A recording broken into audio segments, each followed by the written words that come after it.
Stanford students recently returned from a 7-week medical research trip to Mumbai, India, as part of the Stanford India Health Policy Initiative. Their task? To document on-the-ground realities of the Indian healthcare system and its pharmaceutical networks. An important thing to know about the Stanford India Health Policy Initiative is that everything we do is really focused on priorities that come from India. And to elucidate these, we spend a lot of time with our partners in India really trying to understand in a deep way exactly what these are.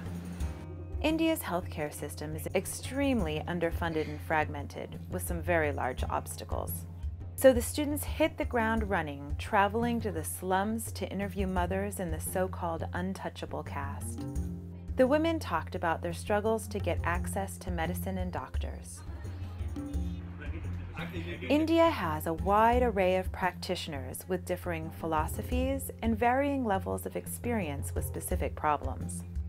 In addition to Western medicine, traditional medical practices are alive and well. There's been this surge in lifestyle diseases like diabetes or hypertension in their patients in the past 10 or so years.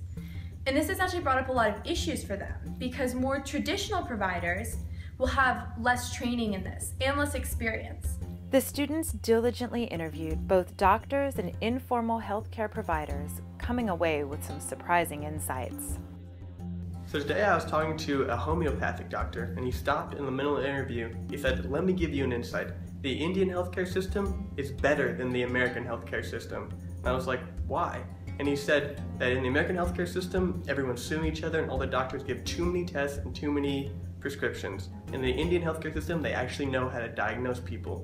And it really made me realize that we can't assume that the Indian healthcare system is necessarily worse than the American healthcare system in every respect. So they're helping patients with No generic. No subsidy. Today when I was talking to an Ayurvedic doctor, I was actually surprised to see that he was offended when I asked him if he wrote prescriptions instead of dispensing medication. And I found out it was because he has a lot of poor patients who can't afford the medications when prescribed, and so he does his best to stock these and feels a moral obligation to give them these loose medications. While visiting several pharmaceutical warehouses, the students investigated the way in which both doctors and informal healthcare providers obtain and dispense medicine. India, there is a lot of humidity problem which comes across. So if you see this packing, it's a unique packing. As the students gathered data about India's complicated pharmaceutical networks, they also studied the current policies and regulations.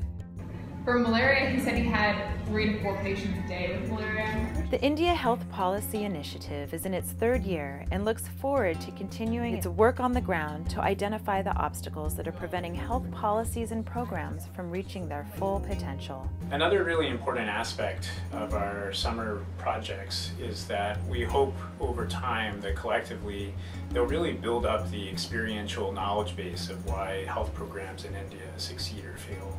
And we think that a lot of times the key determinants of success or failure are things that you really have to see from the inside. You really have to get into the weeds a little bit.